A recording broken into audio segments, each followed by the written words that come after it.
Assalamualaikum warahmatullahi wabarakatuh. Halo teman pemilih, dimanapun teman pemilih berada. Berjumpa lagi dengan kami KPU Kabupaten Muaro Jambi dalam podcast Diari Sikopi, Dialog Demokrasi KPU Kabupaten Muaro Jambi.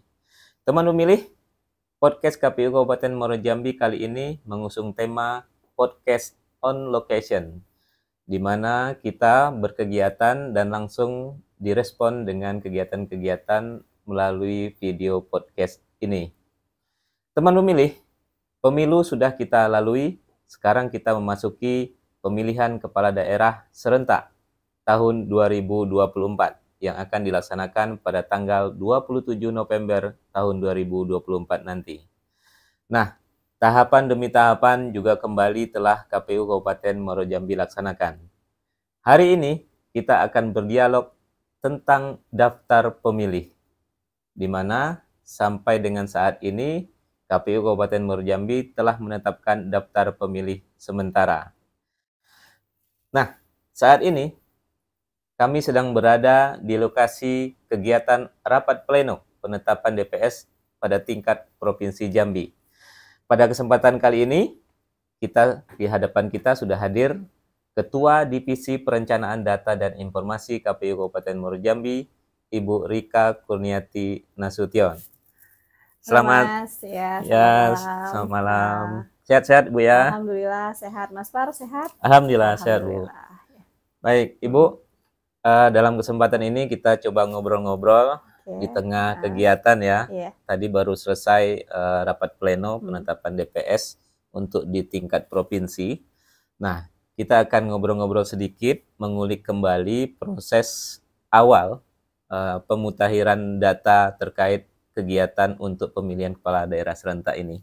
Kira-kira Ibu bisa jelaskan sedikit tahapan-tahapan yang sudah dilalui sampai dengan penetapan DPS hari ini. Baik, terima kasih Mas Pas atas kesediaan waktunya untuk mengulik tentang daftar pemilih di pilkada ini. Baik, kalau berbicara tentang proses pemutahiran daftar pemilih sementara yang sudah kita lalui tadi, alhamdulillah tadi kita sudah menetapkan, KPU Provinsi khususnya sudah menetapkan rekapitulasi daftar pemilih sementara untuk 11 kabupaten termasuk Kabupaten Muaro Jambi. Dan kita juga sudah menetapkannya di tanggal 11 Agustus yang lalu. Kalau berbicara tentang daftar mata pemilih, ini merupakan suatu proses yang panjang Mas Par. Mulai dari kita memang sudah diamanatkan oleh Undang-Undang nomor 7, kemudian PKPU nomor 7 tahun 2024 tentang pemutakhiran mata pilih, dimulai dengan turunnya DP4, daftar penduduk potensial pemilih, yang sudah diturunkan oleh Kemendagri dan diterima oleh KPU RI per tanggal 2 Mei kemarin yang lalu. Itu merupakan langkah awal kita dalam memulai tahapan pemutakhiran data ini. Kemudian di breakdown-lah DP4 itu kepada KPU Provinsi, kemudian dilanjutkan ke KPU Kabupaten masing-masing, dan itu menjadi bahan dasar dari kita untuk mencoklit. Jadi berbicara tentang mencoklit, sebelum mencoklit, KPU Kabupaten Muaro Jambi sudah melakukan langkah-langkah awal, yaitu pemetaan TPS. Jadi data gelondongan yang kita terima kemarin kita petakan sesuai dengan juknis yang sudah diturunkan oleh KPU RI, bahwa untuk pilkada, nah ini agak berbeda nih, kita berbicara tentang pilkada dengan pemilu. Kalau di pilkada ini, satu TPS kita itu sekarang maksimal 600. Kalau pemilu dulu hanya 300. Nah, ya itu kan. Sehingga terjadi dong pengurangan TPS kita ya, khususnya Kabupaten Muaro Jambi. Nah, jadi kita begitu tugas dari KPU, kita sudah memetakan sehingga dapatlah sebanyak 795 TPS. 795 TPS di Kabupaten Muaro Jambi. Nah, kemudian kita turunkan datanya kepada Pantarlih yang memang sudah direkrut, kemudian dicoklit lah, namanya coklit pencocokan dan penelitian. Nah, coklit itu dilaksanakan di tanggal 24 Juni sampai 24 Juli. Nah, jadi Pantarlih mendatangi pemilih dari door to door. Jadi memang harus mencoklit langsung ke rumah-rumah pemilih. Kalau seandainya ini ada beberapa treatment yang dilakukan oleh Pantarlih ketika mencoklit. Ada 4 hal. Yang pertama adalah MS, TMS, ubah data, dan pemilih baru. Itu adalah 4 hal yang sangat diperhatikan dalam proses mencoklit. Mungkin ini harus kita jabarkan ya Mas, atau gimana nih? Boleh. Ya, boleh. Jadi agak panjang kalau bicara tentang data ini ya Mas Far ya. Nah, kalau 4 hal ini yang dilakukan oleh Pantarlih, ketika Pantarlih ketemu memang pemilih yang sudah sesuai, jadi dasar kita ini kan kita berbicara tentang dasar dulu. Dasar pencoklitan ini ada de jure. De jure artinya alat bukti. Alat bukti yang dipegang oleh si penduduk. Nah, kalau seandainya alat buktinya sudah sesuai dengan daftar pemilih yang diterima oleh Pantarlih, maka itu masuk kategori pemilih sesuai.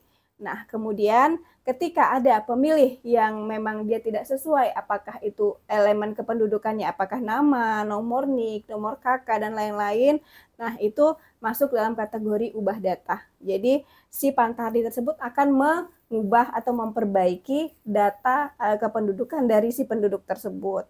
Nah, kemudian yang ketiga adalah kategori TMS. TMS adalah tidak memenuhi syarat. Nah, dalam hal tidak memenuhi syarat ini ada 8 kriteria yang harus dipenuhi.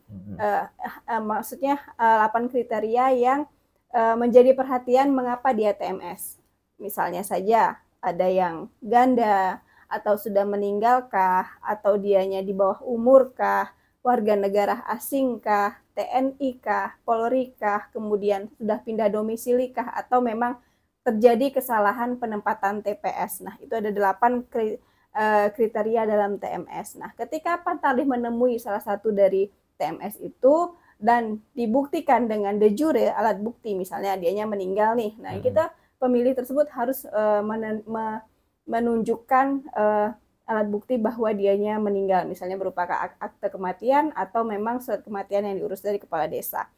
Nah, alhamdulillah dalam hal pengurusan akte kematian ini kita juga sudah bersinergi dengan Dukcapil, sehingga Dukcapil sangat memudahkan kita dalam penerbitan akte kematian yang berdasarkan hasil pencoklitan Pantarlih ini. Bantu sampingan saja Mas, selingan saja kan, bahwa memang kita berdasarkan de jure, jadi tidak ada lagi pemilih nanti untuk pemilu-pemilu selanjutnya diketemukan yang masih hidup kembali, yang meninggal hidup kembali. Nah, jadi kita bersihkan untuk pilkada kali ini dengan bersinergi dengan Dukcapil melalui aplikasi yang sangat bagus yang merupakan salah satu terobosan dari Dukcapil, yaitu aplikasi MekDoCabi. Nah, jadi cepat tuh, bagus prosesnya. Jadi ketika Pantarlih melaporkan ada yang meninggal, nanti PPS-nya langsung berkoordinasi dengan pemerintah desa. Pemerintah langsung nanti menerbitkan, melakukan penginputan di MekDoCabi dan menerbitkan akta kematiannya, bisa langsung dicetak. Nah, itu merupakan salah satu alat bukti ataupun de jure yang sangat kuat, yang sangat baik bagi kita. Nah, itu salah satunya TMS. Ketika ditemukan yang TMS, maka nanti Pantarlih langsung mencoret. Itu dia ya. Kemudian yang ketiga itu ya. Yang kemudian yang keempat adalah pemilih baru. Pemilih baru adalah pemilih yang memang belum masuk ke dalam daftar pemilih, namun dia sudah memenuhi syarat. Apa syarat dalam memilih? Syarat memilih itu hanya simpel saja. Berumur 17 tahun atau sudah menikah. Ya, jadi itu kuncinya kan. Dan adalah warga negara Indonesia, itu saja. Ketika memang dia ditemukan sudah berumur 17 tahun dan dia memang warga negara Indonesia, terlepas dia sudah menikah atau belum, kalau umur 17 tahun maka dia berhak memilih di 27 November nanti. Nah, itulah yang harus dilakukan, yang diperhatikan oleh Pantarlih dalam mencoklit. Nah, selain itu juga Pantarlih juga sudah dilengkapi dengan aplikasi namanya e-coklit. Jadi di samping Pantarlih kerja secara manual, dia juga dilengkapi e-coklit, yaitu aplikasi yang diciptakan oleh KPU RI berbasis Android. Jadi ketika dia sudah manual, maka nanti dia akan mengisi di Android-nya, handphone Android-nya terkait dengan yang ditemukan tadi, misalnya MS, TMS, ubah atau pemilih baru. Nanti akan kita sinkronkan, dan itulah menjadi laporan Pantarlih dalam mencoklit. Baik. Ya, agak ini ya panjang ya Panjang, ceritanya. iya, panjang ceritanya kalau kita bicara tentang data itu panjang. Iya. Itu teman memilih proses pemutaran data yang sudah dilakukan dalam rangka Pilkada serentak ini. Tadi dimulai dari penerimaan daftar pemilih penduduk potensial DP4, kemudian dilakukan sinkronisasi, kemudian kita menurunkan Pantarlih ya Bu ya. Kemudian Pantarlih melakukan coklit ke lapangan dengan berbagai indikator tadi. Kalau memang pemilih baru yang belum masuk dimasukkan, yang sudah meninggal sudah segera dihapus, sehingga ada perubahan dari DP4 sampai dengan penetapan DPS ini ya. Oke, berapa tadi Bu DPS untuk Kabupaten Muaro Jambi? DPS kita alhamdulillah dari pemilu kemarin naik ya Mas ya. Yang awalnya 313.916 saat ini sekarang DPS kita 317.916. Jadi bertambah sekitar 4.000-an ya. Alhamdulillah bertambah, artinya penduduk Muaro Jambi itu penggemarnya banyak. Mungkin seperti itulah. Iya. Gitu. Ya. Jadi perkiraan nih Bu. Ini kan karena masih daftar pemilih sementara, kira-kira nanti apa saja yang dilakukan sampai dengan penetapan daftar pemilih tetap. Iya. Kita tidak sampai berhenti di sini saja, Mas. Masih ada lagi tahapan-tahapan yang gunanya untuk mengakomodir ketika ada yang tercecer nih, misalnya. Jadi setelah penetapan tingkat provinsi nanti tanggal 18 kita akan mengumumkan DPS. Nah, dari tanggal 18 hingga ke tanggal 27 kita beri kesempatan nih buat masyarakat. Artinya tanggapan dan kita mengharapkan tanggapan dan masukan masyarakat. Ketika memang ada pemilih ataupun keluarganya yang belum termasuk. Nah, kemudian ada yang seharusnya sudah meninggal beberapa hari yang lalu. Nah, itu kita akan akomodir di situ gitu. Makanya dalam hal pengumuman ini kami sangat mengharapkan peran dari masyarakat untuk membaca DPS yang sudah diumumkan itu. Nah, setelah itu nanti kita akan akomodir lagi melalui sidalih itu. Kita masukkan tanggapan masyarakat yang baru kita masukkan, yang meninggal kita keluarkan, sehingga nanti tidak panjang proses penetapan ini, sehingga nanti tanggal 14 sampai tanggal 21 September itu akan kita tetapkan menjadi daftar pemilih tetap. Nah, satu kali lagi berarti Mas. Satu kali lagi prosesnya. Iya. Masih ada kesempatan satu kali lagi. Iya. Itu teman memilih. Jadi sekarang masih pada tahap penetapan daftar pemilih sementara. Nah, teman memilih masih punya kesempatan bagi yang merasa belum terdaftar nih, segera untuk mengkonfirmasi ke PPS paling tidak ya Bu ya, ke PPS tempat di desa teman-teman pemilih sekalian, jangan sampai ketinggalan.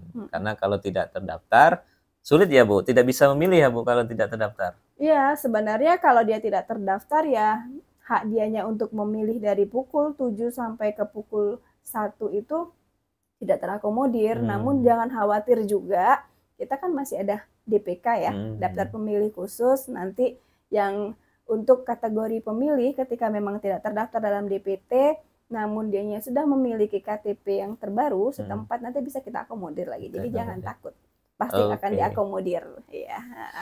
Baik, mungkin suka dekatnya nih Bu. Mungkin sudah ada update dari teman-teman ya, dari Pantarlih. Apa saja kira-kira kesulitan selama ini dalam proses pemutahiran data ini? Tentu data ini kan bergerak ya Bu ya, mungkin orangnya tidak ada atau pergi kerja dan lain sebagainya. Itu bagaimana cara mengatasinya sehingga nanti setelah proses pemutahiran data ini selesai, tiba-tiba baru datang, baru komplain gitu kan. Itu gimana cara mengatasinya Bu di lapangan? Dinamika dalam pemutahiran data itu pasti ada Mas, namanya kita mendata orang hidup ya, orang yang bergerak, terjadi pasti ada dinamis, tidak statis. Kalau kami, inilah suka dukanya kalau dalam pencoklitan atau pemutahiran data. Misalnya saja kalau dukanya itu ya pada saat Pantarlih mencoklit, ada pemilih yang tidak mau dicoklit, mungkin merasa si Pantarlih ini sales sekali ya. Nah, jadi merasa tidak welcome terhadap Pantarlih gitu kan, menolak, sehingga harus butuh kesabaran lagi nih si Pantarlih, nggak meski harus satu kali, harus berkali-kali. Kemudian juga kadang ada namanya kita Muaro Jambi kan topografinya wah berbagai macam ya Mas ya. Kita tidak bisa mengelilingin Muaro Jambi ini dalam waktu 1 hari. Nah, kalau masuk penduduk yang ke ujung-ujung ataupun yang harus melewati sungai, nah itu memang harus membutuhkan adrenalin yang lebih dari si Pantarlih. Jadi memang luar biasa Pantari-Pantari kita nih, pejuang-pejuang demokrasi untuk Matapil ini memang luar biasa. Itu dukanya. Kemudian bisa saja kadang mereka pada saat ini harus melaporkan data e-coklitnya yang tidak ada sinyal. Nah, mereka harus pergi dulu ke tempat yang ada sinyal. Kalau dekat sih tidak masalah, enak ya. Ini kadang berkilo-kilometer harus mencari tempat yang sinyal untuk mensinkronisasi e-coklitnya. Nah, itu juga butuh kesabaran kan. Kemudian kalau dalam segi pemutakhiran data banyak yang bergadang-gadang mereka kan. Nah, jadi memang luar biasa lah kalau dukanya. Namun itu juga tidak menyurutkan ini mereka, semangat mereka dalam untuk mendapatkan hasil yang pemilih yang berkualitas seperti itu. Iya. Tadi Ibu bilang ada perbedaan ya dari jumlah per TPS pada pemilu dan pilkada ya. Nah, sekarang dari jumlah TPS yang ada sekarang paling tinggi di dalam satu TPS itu berapa, Ibu? Kira-kira? Kita ada yang mendekati 600, Mas. Oh, ada ya? Ada, sudah ada yang mendekati 600, kita maksimalkan terutama di ibu kota kabupaten ya, memang padat penduduknya. Di Sengeti seperti itu. Nah, kita maksimalkan mendekati 600, kemudian ada juga yang di bawah 100, ada di bawah 100. Ada yang di bawah 100, ada di beberapa desa lah, di 2 kecamatan. Itu yang memang secara topografi, geografi kita tidak memungkinkan untuk menggabungkan dia dengan RT-RT yang lain. Jadi memang harus, memang dia harus berdiri sendiri. Nah, itu diperbolehkan. Yang di atas, yang mendekati 600 itu Pantarinya sama jumlahnya? Oh, kalau berbicara tentang kebutuhan Pantari berbeda, Mas. Berbeda ya? Iya, pada saat Pantari bekerja, ketika daftar pemilih yang diturunkan itu di bawah 400, kita membutuhkan hanya 1 Pantari saja. Namun ketika daftar pemilihnya itu lebih dari 400, maka kita merekrut 2 Pantari. Makanya kebutuhan kita pada saat pencoklitan kemarin dari 795 TPS itu kita membutuhkan 1140 Pantarlih. 1140. Dengan beragam ya Bu, ada satu TPS 2 Pantarlih, ada yang satu Pantarlihnya. Satu Pantarlih. Baik. Nah, sampai nanti proses selanjutnya mendekati penetapan DPT, apakah Pantarlih ini tetap bekerja atau selesai dari tanggal 24 Juni sampai dengan 23 Juli ya tadi ya Bu ya? 24 Juli ya? Iya. Kalau saat ini kita sudah selesai. Sudah selesai ya, Pantarlih sudah sebulan saja ya? Dengan Pantari sudah selesai per tanggal 25 Juli kemarin ya. Kalau masa pencoklitan kan 24 Juni sampai 24 Juli. Namun kita di masa kerja Pantari itu sampai 25 Juni dengan harapan ya 1 hari itu untuk melaporkan hasil kegiatan. Ya kita udah selesai. Cuman kita berharap nanti Pantari yang sudah kita rekrut ini bisa lagi dia berkontribusi dalam hal menjadi KPPS ya? Mas. Oh gitu, tetap bisa berpartisipasi. Kita mengharapkan sangat itu. Nah, nanti kalau memang Pantarlih ini hanya 1 bulan, tentu sekarang tidak bekerja lagi. Proses perubahan dari masukan tanggapan sampai dengan penetapan DPT-nya siapa yang mengerjakan nanti? Landing sektornya nanti di PPS. Di PPS, BPK, Badan Ad Hoc kita yang lain yang memang kita masa kerja masih panjang. Nanti mereka yang memutakhirkan, yang mengupdate data tersebut. PPS dan PPK. Teman pemilih itu tadi. Jadi segera laporkan kalau ada informasi teman pemilih yang belum terdaftar, silakan cepat daftarkan melalui PPS-nya di desa masing-masing atau di PPK di tingkat kecamatan. Nah Ibu, kita ngobrol sedikit soal kerjasama dengan stakeholder nih. Tadi Ibu sudah menyinggung sedikit pemutaran data memang sangat dekat dengan Dukcapil ya. Nah, Bagaimana dengan Bawaslu? Proses pencoklitan ini tentu terus diawasi ya pekerjaan kita supaya berimbang proses yang kita lakukan dengan proses pengawasan. Bagaimana kira-kira dinamikanya di lapangan? Kalau dengan Bawaslu, kita juga alhamdulillahnya sinergisitasnya itu bagus, Mas. Mereka juga merupakan satu partner kerja dari KPU yang memang totalitas gitu. Jadi prinsip mereka itu baik data berkualitas data pemilih, berhasil juga kinerja mereka dalam mengawasin seperti itu ya.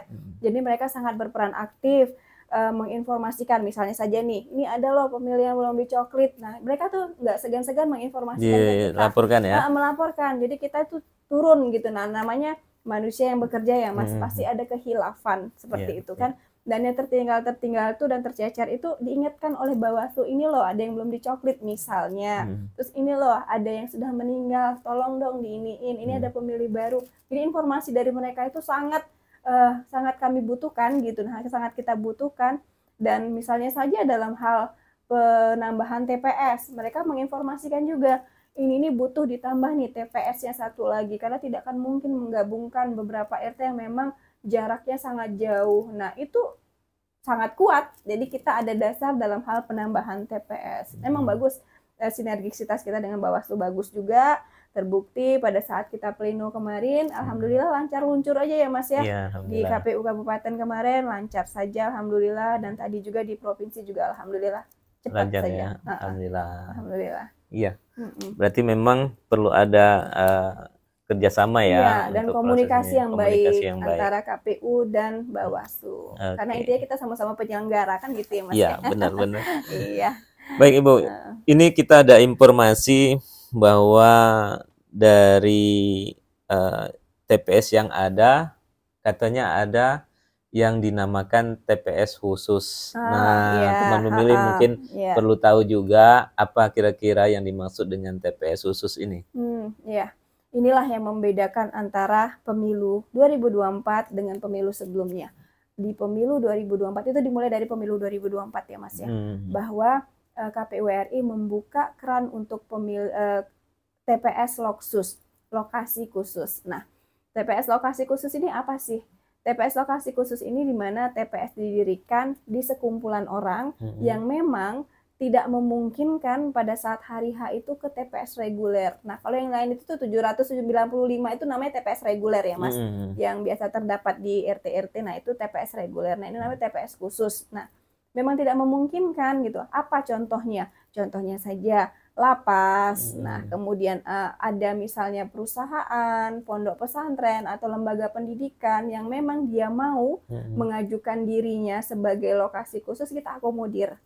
Nah alhamdulillahnya ini Muaro Jambi kita ada satu nih Mas, satu lokasi khusus, TPS lokasi khusus, tepatnya di Lapas 2 Perempuan. Nah itu kita punya, kemarin juga waktu pemilu juga kita buka TPS di situ, satu TPS, dan saat ini pilkada juga satu TPS. Itu kalau di lapas itu, kalau memang yang yang tinggal di situ ada penghuni ya sebenarnya. Kalau memang beliau itu orang Muaro Jambi, itu kategorinya dia pindah milih atau seperti apa? Oh iya, jadi kalau Loksus ini saat ini kan kita pilkada, pemilihan gubernur dan bupati. Gubernurnya khusus Provinsi Jambi dan bupatinya Muaro Jambi. Jadi dalam hal ini yang kita daftar nih, ini bedanya nih, kalau Loksus itu tidak dicoklit Mas, tapi kita yang mendata. KPU Kabupaten yang langsung didata. Yang kita data adalah warga-warga yang penghuni tersebut yang beradminduk di Provinsi Jambi. Ingat, Provinsi Jambi. Bisa jadi di kabupaten lain, sepanjang dia masih dalam satu Provinsi Jambi, dia bisa kita data. Kalau dianya, yang membedakannya ini. Kalau dianya dari kabupaten selain Muaro Jambi, artinya dia hanya bisa mendapatkan satu surat suara untuk memilih gubernur saja. Namun ketika dianya memang adalah warga Kabupaten Muaro Jambi, sama haknya dia akan mendapatkan 2 surat suara. Jadi intinya itu kalau Loksus itu adalah DPTB yang di-DPT-kan. Nah, itulah daftar pemilih pindahan yang di-DPT-kan, yang ditetapkan oleh KPU. Seperti itu sih, Mas. Jadi memang karena dia sudah bisa dipastikan tidak bisa kembali ke kediaman ya, ke kampungnya. Jadi memang walaupun dia DPTB ya, tetap kita masukkan ke dalam DPT ya. Seperti itu. Oke. Sekarang mengenai ininya Bu, ragamnya. Kira-kira kalau yang tadi Bu bilang khusus yang di Provinsi Jambi ya, ada tidak yang di luar provinsi? Ada yang di luar provinsi. Itu bagaimana Bu prosesnya? Dia tidak bisa memilih atau bagaimana? Dengan sangat disayangkan dia tidak bisa memilih. Berbeda ketika dia pemilu kemarin ya Mas ya. Kalau dia di luar provinsi Jambi, dia masih bisa memilih presiden kan. Nah, kalau ini kan kita pilkada ya. Jadi lebih ke kedaerahan. Jadi ya mau tidak mau memang tidak bisa memilih untuk yang di luar provinsi Jambi. Gitu. Oke. Kalau kita bicara tadi TPS khusus ya, teman pemilih. Jadi memang orang-orang yang berada di situ tidak bisa memilih di tempatnya, dibuatkan TPS khusus. Kalau di kampus atau daerah-daerah yang itu pabrik itu bagaimana Ibu? Ya sama perlakuannya dengan di Loksus di lapas itu ya. Cuman saat ini kita punya 2 kampus ya, kalau Muharrem Jambi, dan memang mereka tidak menginginkan untuk diadakan didirikan Loksus. Jadi kita untuk mendirikan Loksus juga bukan sembarangan, harus butuh persetujuan dari yang punya tempat ya kan, dengan berbagai alasan ya. Misalnya kalau ini kan diliburkan ya, kalau lembaga pendidikan kan diliburkan. Memang diliburkan ya. Memang hari libur nasional ya. Berarti bukan menolak ya, tapi memang di kampus itu kan dia bisa kembali hari libur dan memang hari yang diliburkan untuk bisa memilih ya. Iya, namun kalau di lapas kan tidak mungkin tidak kan mungkin Mas, dia libur ya. Gitu. Tahanannya tidak mungkin libur. Ya seperti itu. Ya. Tadi kita coba untuk memastikan ya teman pemilih. Jadi di kampus apalagi di Muaro Jambi ini memang banyak sekali mahasiswa-mahasiswa dari daerah lain ya.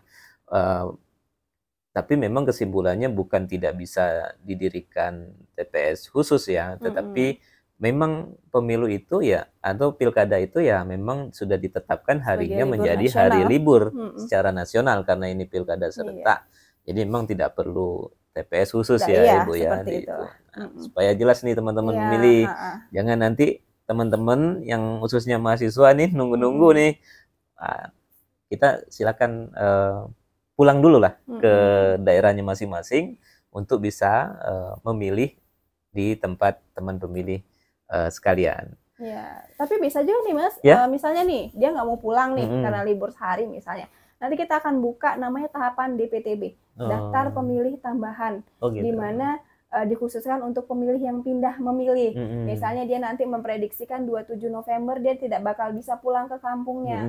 Tapi ini khusus dalam Provinsi Jambi ya, dalam Provinsi Jambi. Nah nanti dia akan mengurus kepindah memilihannya ke lokasi di tempat ditinggal dia sekarang. Iya. Masih bisa. Masih ada kesempatan. Masih ada. Nggak usah takut. Don't worry. Kadang-kadang saya menyelamin sedikit ya, karena saya nih masih muda juga teman pemilih. Masih muda, Mas masih muda, selalu muda Mas. Jadi kita sempat ngobrol-ngobrol dengan teman-teman mahasiswa itu. Kadang-kadang kalau libur sehari itu mereka di tempat kos ya Ibu ya, untuk pulang itu kayaknya gimana ya gitu. Apalagi jauh kan, capek aja gitu kan. Jadi mungkin ada kesempatan itu ya Bu ya. Ada. Nanti kita akan mendata itu, mensosialisasikan DPTB itu nanti. Tunggu saja tanggal mainnya. Oke teman pemilih, itu tadi ngobrol-ngobrol kita dengan Ibu Rika Kurniati Nasution, Ketua Divisi Perencanaan Data dan Informasi.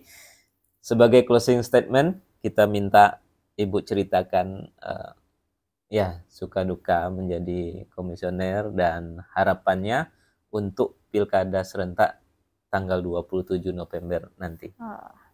Kalau suka duka menjadi komisioner, dukanya biar disimpan sendiri, sukanya saja yang diceritakan, Mas. Iya, karena saya menjalankan semua tugas ini dengan penuh sukacita. Gitu. Jadi kalau ada yang duka-duka sedikit itu hanya kerikil-kerikil kecil lah buat saya, ya kan.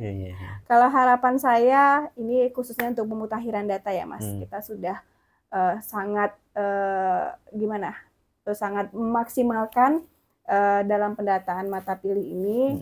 Saya hanya berharap kepada masyarakat Muaro Jambi khususnya, kita ada link nih namanya cekdptonline.kpu.go.id. Saya ingin masyarakat Muaro Jambi aktif cek apakah diri Anda sudah terdaftar atau belum. Jadi kerjaan kita tuh tidak sia-sia gitu kan, Mas. Betul. Ada yang ngecek, oh saya ternyata sudah terdaftar, oh saya ternyata belum terdaftar. Saya ingin berperan aktif lah dalam mengecek dalam hal terdaftar atau tidak di dalam DPT. Itu saja sih saya pinginnya itu, berharapnya kepada masyarakat Muaro Jambi. Seperti itu sih, Mas. Itu teman pemilih. Coba nanti ada di bawah kita tuliskan. Teman pemilih bisa cek sendiri, masukkan nomor NIK-nya ya, Ibu ya. Silakan masukkan nomor NIK. Kalau ternyata belum terdaftar, silakan hubungi nanti PPS-nya atau di situ nanti kita langsung ada di dalam link-nya itu ada tanggapan masyarakat. Oh, langsung ada tanggapan masyarakat. Bisa. Kalau mau buat tanggapan masyarakat bisa langsung dari situ bahwa saya belum terdaftar gitu. Nanti akan kita akomodir. Oke. Jangan takut, nomor NIK-nya pasti akan terlindungi dan akan dijaga. Terima kasih Ibu Rika Kurniati Nasution atas waktu dan kesempatannya. Teman pemilih, itu tadi ngobrol-ngobrol kita seputar pemutakhiran data pemilih dalam rangka pemilihan kepala daerah secara serentak tahun 2024 ini. Jangan lupa tanggal 27 November kita mencoblos kembali khusus untuk pemilihan gubernur dan wakil gubernur serta bupati dan wakil bupati khususnya di Kabupaten Muaro Jambi. Sekian dulu teman pemilih, kita berjumpa lagi di podcast on location di lokasi-lokasi berikutnya. Tetap dalam konteks Diari Kopi, Dialog Demokrasi KPU Kabupaten Muaro Jambi. Sampai jumpa. Assalamualaikum warahmatullahi wabarakatuh.